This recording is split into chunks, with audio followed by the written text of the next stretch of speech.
For decades, the advice was so simple, right? Avoid fat. That was it. It was public enemy number one on our dinner plates. But what if that advice wasn't just wrong? What if it actually steered us in a really unhealthy direction? Okay, let's dive into this, because our entire understanding of this crucial nutrient has been completely turned upside down. So this is the big question, isn't it? For pretty much half a century, low fat meant healthy. It was gospel. But now, a whole wave of new science and even the very latest dietary guidelines is forcing us to rethink everything we thought we knew. So how in the world did we get here? How did one of the three essential macronutrients become so demonized? It was a long campaign, and it was all built on what really seemed like solid science at the time.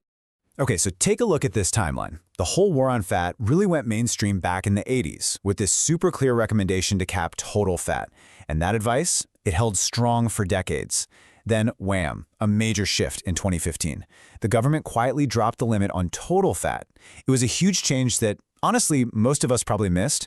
And all of that brings us right to today's debate over the new guidelines, which is sparking a whole new round of controversy. Now, this is where it gets really interesting. Think about the unintended consequences here. When we all started taking the fat out of our food, we didn't just eat less. Oh, no. Food companies had to replace that fat with something to make things taste good. And that something was usually refined carbs and a whole lot of sugar. So we got this boom in processed, low-fat foods that, ironically, might have made our health problems even worse. And this is where the story takes a massive plot twist. See, far from being the villain, fat is actually an unsung hero. A completely fat-free diet isn't just a bad idea, it's biologically impossible to live a healthy life without it. I mean, just look at all the critical jobs fat has in our bodies. It's the only way we can absorb certain vitamins. You've got A, D, E, and K, which are all fat-soluble. It forms the membrane of literally every single cell you have. It's also the foundational building block for key hormones. It really is, well, essential.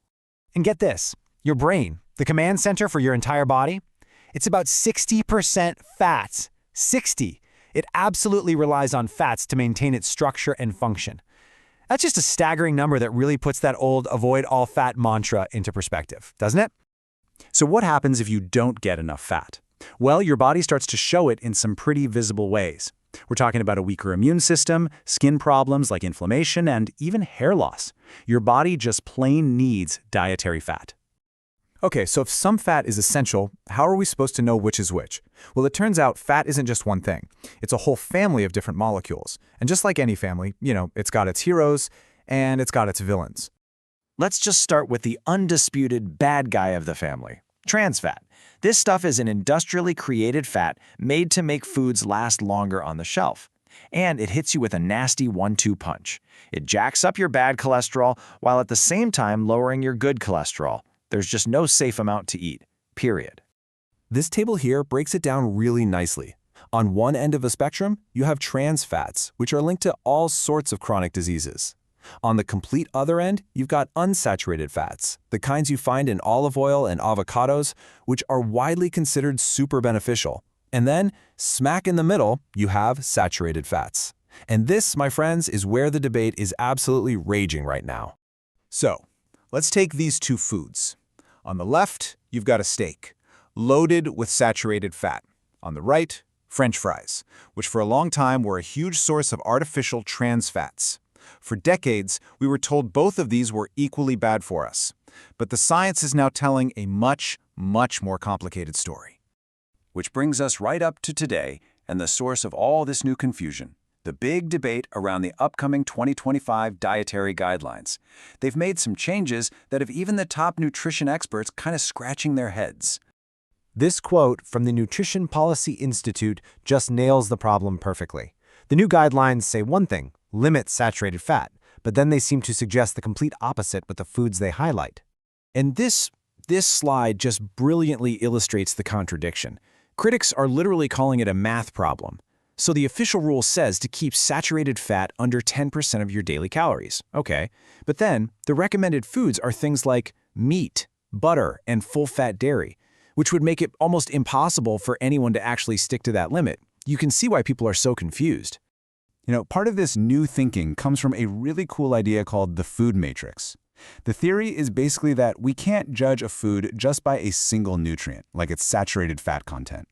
The other stuff in a food, like the calcium and proteins in cheese, for example, might completely change how that fat is absorbed and used by the body. This could explain why some studies on full-fat dairy actually show it has neutral or even good effects on heart health. So, with all this conflicting information flying around, what's the actual takeaway here? How should we really approach eating fat? Let's try to boil this all down into a new, simpler rulebook. All right, if there is one key thing to remember from all of this, it is this. The old, outdated advice was just a blanket statement, avoid all fat. The new, much smarter advice is about quality, not just quantity. The goal isn't to cut out fat entirely, but to actively replace the unhealthy kinds with the healthy kinds. And here's what that actually looks like in your kitchen. It's all about making simple, effective swaps. Using olive oil instead of butter. Making an effort to eat fatty fish for those amazing omega-3s. Choosing leaner meats. And maybe, most importantly, cutting way back on processed foods, because that's where those unhealthy fats love to hide. And that really leaves us with this final thought. For so long, the whole debate was centered on a number. What percentage of our calories should come from fat? But maybe we were asking the wrong question the whole time.